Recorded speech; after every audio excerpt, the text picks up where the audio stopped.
Hello, everyone. Nika here with your Daily Neuro Nugget. Happy Thursday, family. I see there's already 4 of you in here. Welcome to the chat. Hey, gorgeous Red. Hey, gorgeous Nadine. 5 people in here. Oh, my goodness. What's going on? Everyone, welcome, family. By the way, remember to remain. Hey, Dawn. How are you? Hey, Boo. Hey, Stacy. Welcome, family. Remain respectful in the chat. It does not matter if you disagree. We love everybody here. Hey, Rise. But if you're being a disrespectful little prick, hail suds.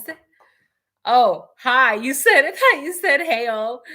Hello, guys. And my boss literally dressed me up as Indian. We have like diversity day in our research lab. And she's like, you could pass for Indian. And she's Indian. So she brought me all these bangles and the bindi. Isn't it cute? I don't know if I could pass for Indian, but I mean, oh, half Japanese. Are you really? That is so cool. Can you cook Japanese food? I love Japanese food. If you ever want to cook for me, food from other countries, you guys can do it. I love eating. Anyway, happy Thursday. Welcome, family. In the chat, there's 20 plus of you guys in here, and we're going to be talking about Alivea Gonzalezz. You already know how I feel about discussing the families in general. It's such a taboo topic. Anytime we say anything, hey, Pokemon, potential energy, Brian, hello. Hello, my pal Sal. Hi, Kim. We get crapped on. We get crapped on anytime we talk about any family member. And unfortunately, when the family members have been very outspoken themselves, willingly giving interviews left, right, center, saying, I want to do this, I want to do this, I want to be in this documentary. And when they continuously open up and say things regarding the IDAHO4 and say things about their children, victims of the IDAHO4, and then they continuously contradict themselves, we have to take everything with a grain of salt. Ladies and gentlemen, hey, Marshall, there is a reason why Bill Thompson is not giving interviews anymore, right? Do you think that he's not giving interviews because he actually thinks that this case is no longer relevant? Or do you think it's because he is talking too much, saying too much, and it is making people question the case even more? So what happens is that now we have Alivea Gonzalezz talking more and more about her sister, and one has to wonder, where in the world did Alivea get this information? Again, we've heard the GFAM talk, open their mouth, and say things that were then later shown to be BS. So let's just go over some of the things she said. According to Alivea Gonzalezz, her words, not mine, some of the wounds that were made to Kaylee were described as experimental. And we're gonna delve into this because remember, they are still cutting down the time frame that the crime was committed. First, it was 15 minutes, then it was 9 minutes. Now I've heard some people say it was done under 4 minutes. And here we have Alivea saying that some of the wounds on Kaylee were described as experimental. She says, so wound that might typically, in its presentation, look defensive might not have necessarily been defensive. Bro. Because at some point he was inflicting wounds that, I mean, any logical person would know they wouldn't be fatal. She says, I don't want to speculate on, what exactly he was doing, whether it was to, cause pain or whatnot. But yeah. These wounds didn't necessarily make a lot of sense. They were described to me as experimental. I'm sorry, man, but again, we have all read all the autopsy reports, and where are you getting this information, Alivea? Who told you that these wounds were described as experimental. Who told you that information? And if so, why does that matter? She says, and on Kaylee specifically, again, it is my opinion that the way the GFAM describes everything about the Idaho 4, they're very focused on Kaylee. They want Kaylee to be the main character. And again, ladies and gentlemen, this is not a competition. Why are you just saying, oh, but the wounds on Kaylee were different? They were experimental. They were described to me as experimental. This is the same people, these are the same family members that said that Kaylee was basically the hero and that this was about Kaylee. So we're going to wait because. So now you want us to believe, Alivea, you want us to believe that Mr. Brian Christopher Koberger was experimenting in that house.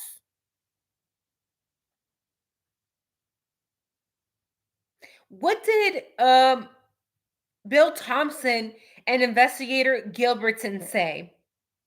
In their statement, they told us that Xana was in the kitchen eating food, a DoorDash order, and that Brian walked in the back sliding door and went upstairs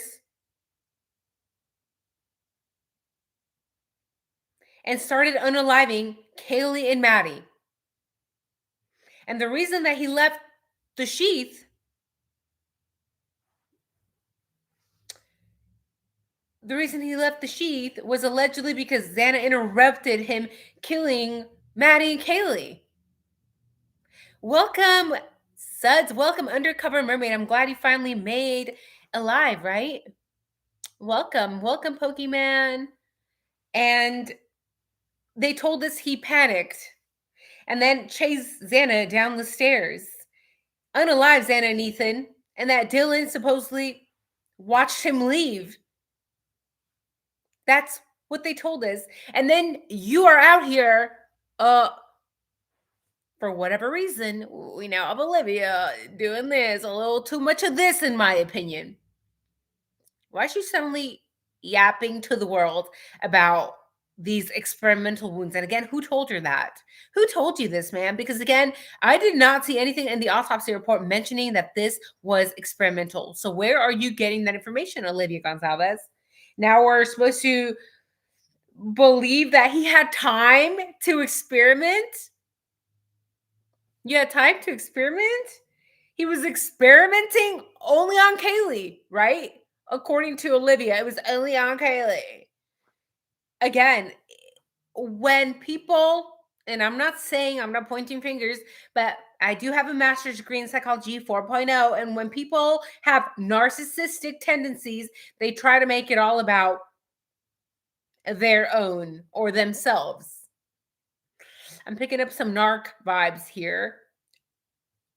And I know that's very frowned upon because we're not supposed to say anything about any of the family members. We're not supposed to talk about any of their involvement with weird crypto schemes, crypto scams. We're not supposed to bring anything up about families having ties to the Aryans and having brothers that unalived people and that are still in prison. We're not supposed to bring any family members up that have any ties to any illegal criminal activity. We're not supposed to mention anything about several family members, fathers, daughters, sisters.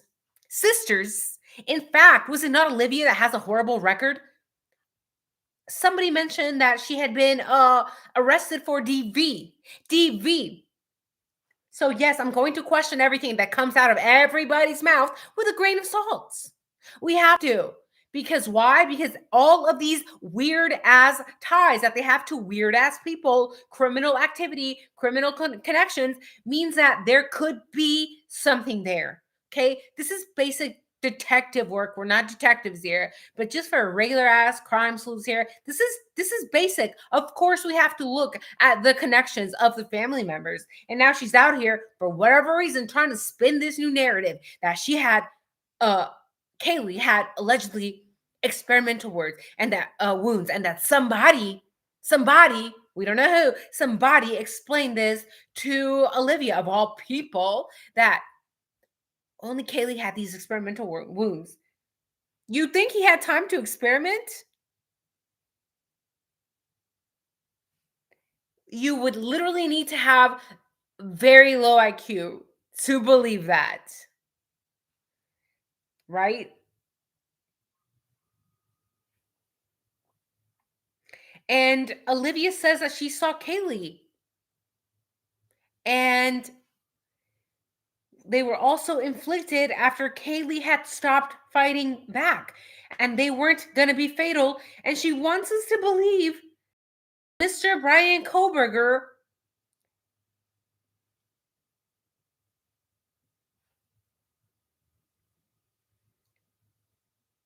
So what are we supposed to believe that Brian Koberger did after he unalived Xana and Ethan? That he went back upstairs and started experimenting? He started experimenting? Or when Xana interrupted him, did he say, "Hold on a darn minute there, Xana. I'm busy experimenting. I'm busy experimenting. I'll get you in a minute. I'll come at you in a minute." And we know she's already spewed out bullshit narratives, right? Right, Stacy? We've heard her mention false narratives already. With that alone, she can't be trusted, in my opinion. We can't take anything that comes out of her mouth as true. Because when somebody is out there, like Stacy says, literally pushing some bullshit narrative about Mr. Koberger stalking the victims, when all of us are not deaf here, most of us are not deaf, all of us here already know, because we have some brain cells left, that Bill Thompson himself, the prosecutor for the state himself, has mentioned what? Brian Koberger, there was no record of any stalking. So why is, again, Alivea so involved in all of this, trying to spin this narrative? Oh, he experimented on my sister. Oh, he was stalking my sister. Well, he sure was not stalking your sister. Bill Thompson said that he was not stalking her. Now you want to make us believe another lie? He's out here experimenting. He had time to experiment. And we're being called conspiracy theorists for not believing this nonsense that doesn't make any sense. They're calling all of us conspiracy theorists. They're telling all of us to let this go. But again, we are not the ones. We are not the ones, unlike Alivea, that got involved in this case from the get-go, because allegedly Alivea was the one to first try to attempt to access her sister's phone.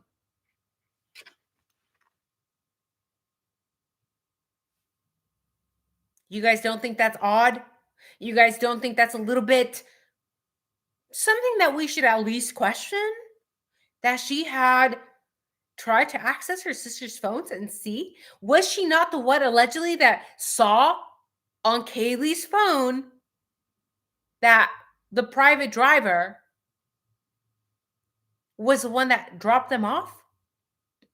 Because that's what we had been originally told, that she was the one that found Eric Howard, the private driver. And then after that, when they retrieved Kaylee's phone, everything was locked out. The cops, ISP, could not get into Kaylee's phone. So one must wonder, is there something that the GFAM is still, to this day, trying to hide? Because otherwise, I wouldn't understand why somebody would still push a false narrative. We know that it is a lie that Brian Koberger had been stalking anybody. Literally, Bill Thompson said that. But they want us to believe this. She's now out here telling the world he had time to experiment. He was experimenting. It's like all of that in 9 minutes, and now we have cut that down to 4 minutes, and they all have defensive wounds, right? Especially Ethan, which we were unaware of. Ethan is 6'4". That's a big man, and we know he's athletic. We know he was athletic. And now we Go through the autopsy. We see he has defensive wounds throughout his entire body. As if it was easy enough to stab somebody repeatedly 50 plus times. Like Xana was, right? The hero. She took 50 stabs and a cracked skull. And people say Kaylee's face was bad. Yeah, I'm sure it was bad. But then we read Ethan, he was basically, his entire legs were carved up. All of that in 4 minutes, and now they have defensive wounds, and now they have experimental wounds on top of that. So they weren't asleep. Especially Kaylee and Xana, right? Actually, especially Xana and Ethan, because they had the most wounds.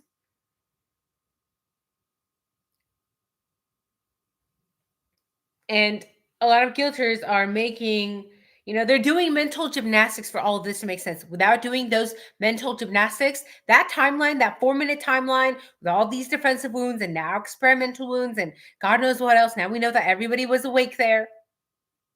It's a red flag, like I mentioned, like Suds is mentioning. It's a red flag when the story continues to change.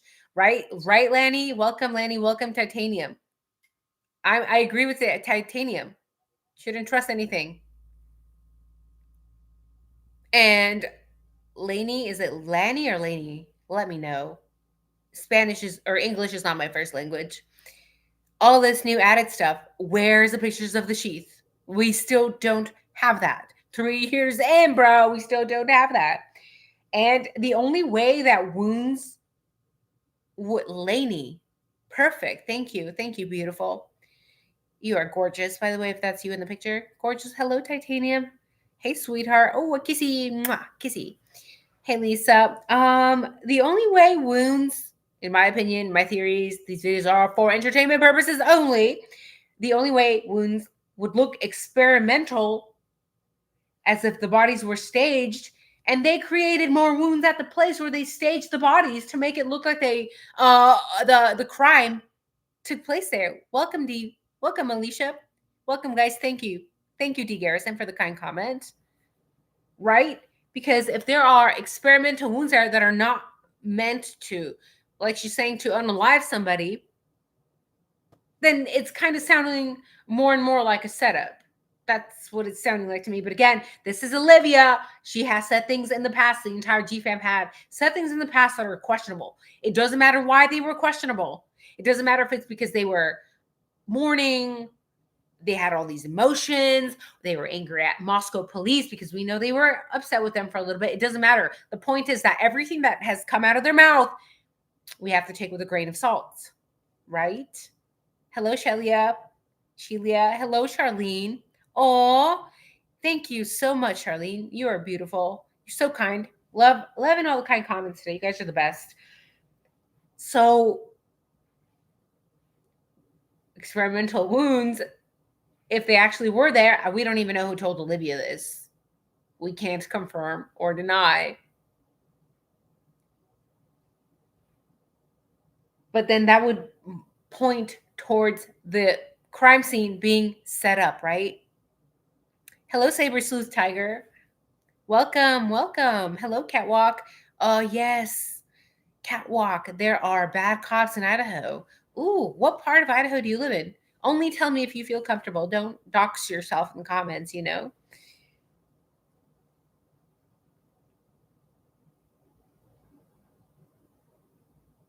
It's like, it's just gotten even more truthful and crazier compared to the mainstream narrative. Because I thought that they said that Kohlberger didn't unalive anybody else, that he left the roommates intact, that he left Bethany and Dylan intact because he was so exhausted. He was so tired. But we're supposed to believe that he was exhausted and experimenting on Kaylee? It's not making sense. It's not making sense, right? And Phenomenon says the lack of response by anyone to the smell that would be present is too strange. Yes. Nobody's even making faces. It's your body's natural instinct and reaction to make a face when you smell a body that's been unalive for 8 hours. Darren, hello. This case gets worse and worse. I pray the 4 hour live in Witsec. Hi, Nika. Stay strong. Be well. Very possible. Very possible. And say Alivea for sure. Oh my gosh, Charlene. Thank you. Somebody understands my sarcasm. A lot of people don't. By the way, did you guys know understanding dark humor and sarcasm actually points to higher IQ? So if you are a person who enjoys dark humor and sarcasm, you probably have a higher IQ than average, right? It's like experimenting. So he was just out here casually creating wounds for experimental purposes? We're supposed to believe that Brian Koberger thought that this would be a good time to research? It's almost as if they're trying to see how much bullshit they can get away with telling us. It's almost as if they're trying to see how stupid we are and how much of their dumb nonsense they continue to push out here. We'll believe. Okay. I don't know. Is it possible that all of this is just a fake story that we're being forced to believe happened? Is that even possible? Because anyone with half a brain can see that that's not what happened here. And honestly, it's quite infuriating, in my opinion. Like, look, I know that the families have made a lot of money, okay? Some families more than others because they had GoFundMe's left and right, and people were asking some of the families, when are we going to get our fucking money back? Because there was no trial, bitch. And allegedly, some of the families did send some of the money back, but not all. Not all. Did they not raise over $150,000? Is this why you're still out here pushing false narratives? What do you want? Do you want another documentary? Do you want another docu-series? What do you want? Are you not content with all the money that you have made off of your fucking dead family member? Call me crazy, but I just seem to find this disturbing and immoral and unethical, but that's just me. And yes, I can't judge, and unless it happens to me and my children end up unalived, I guess I can't judge. But just for me, it would be common sense to not monetize the unaliving of your family members. But again, that's just me. I know that there are plenty of people that said, well, you should might as well take advantage. You might as well make a couple million. Okay. All right. Oh no. Oh no, no, no, no, no, no, no, no, Amanda.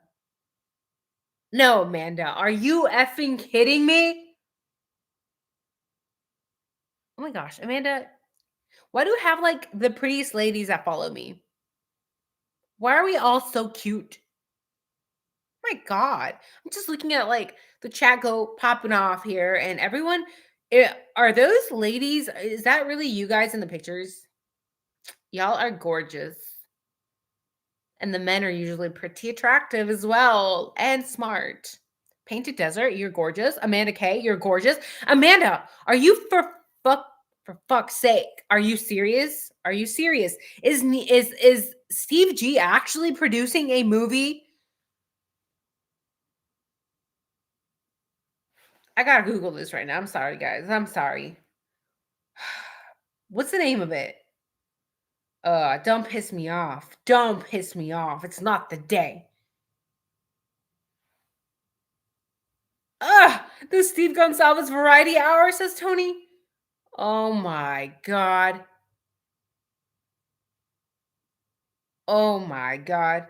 Is he really making a movie? Is that where all the GoFundMe is going?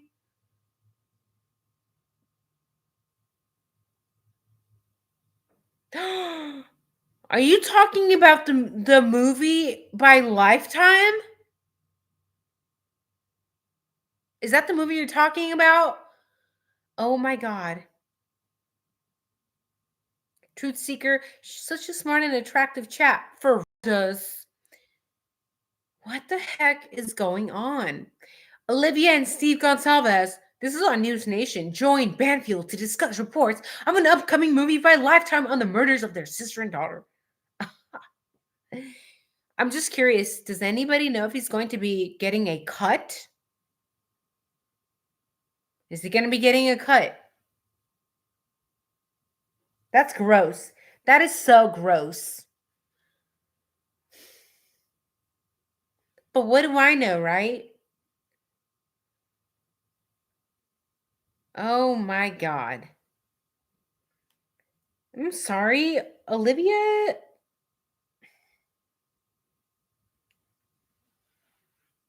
A lot of you guys, I'm pointing the finger, said that Olivia seems like a mean bully drama queen, right? When we had that hearing, the sentencing, and she kind of went off all wild on Brian.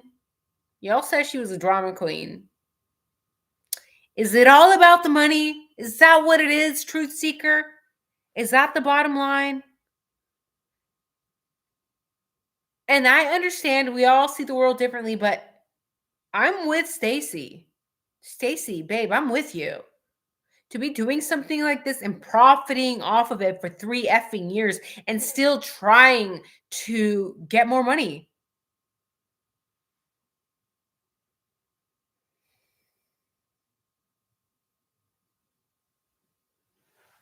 And then people get upset. Making movies and documentaries are just causing the families to relive their nightmare of losing their loved one. Let the people heal. They've been through enough for a lifetime. What are you talking about? They're literally out there promoting this movie. Ozempic may cause brain damage.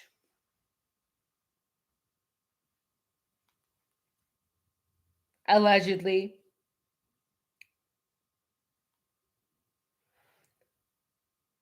Ooh, potential side effects of Ozempic.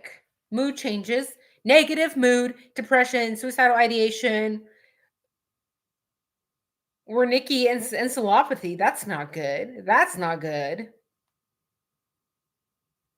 Mm, may cause brain fog. Oh, Lord. But mood changes, that's something to keep in mind.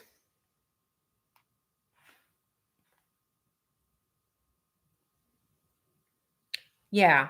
Yeah. Let's just go with the theory that this is Brian. I'm busy experimenting. I'm busy experimenting. Oh, I'll get you in a minute. Okay, Xana? I'll get you in a minute. Baby girl, Jane, you take care, girl. Do what you do what you do, right? Your body, whatever you want to get on, if your doctor approves, whatevs. But do keep an eye on anything because side effects are things. Uh okay.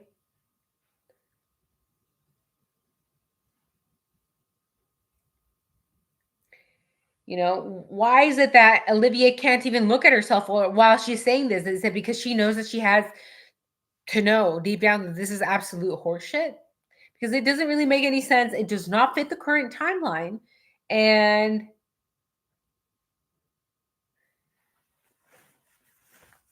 if Brian Koberger had been the one to commit this crime, he would have probably already been asked about the timeline, right? Like, if Brian Koberger actually did this, hello, this is not a cold case. You literally have Brian Koberger behind bars at this very moment, right? There are methods to get people to give you details, location for the weapon, everything else, right? So this just makes it seem like they don't have the actual perp behind bars. Or maybe it's because they know that this guy doesn't even know anything about the Idaho 4.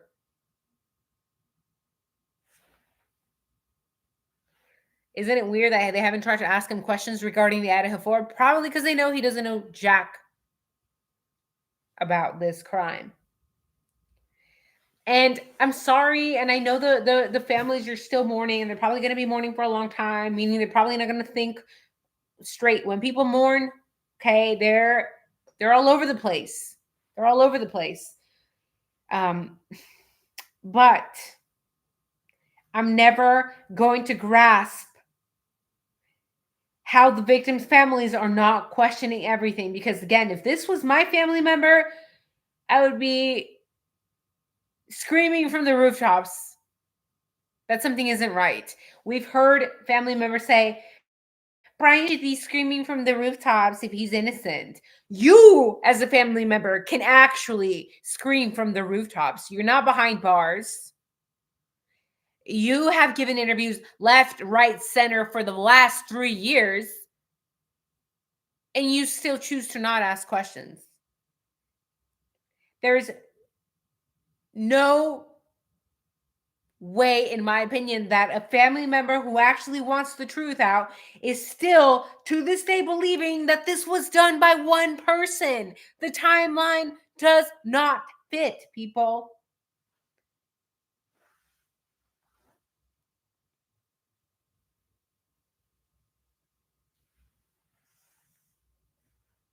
I mean, if your family member was unalived in this horrific fashion, wouldn't you try to uncover and investigate every possibility and actually be asking web sleuths to help me, people to help you?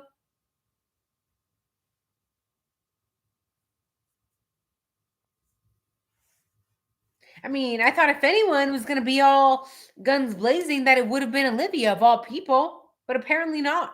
Apparently not. So, is it just us, guys? Is it just us few channels that are still talking about this?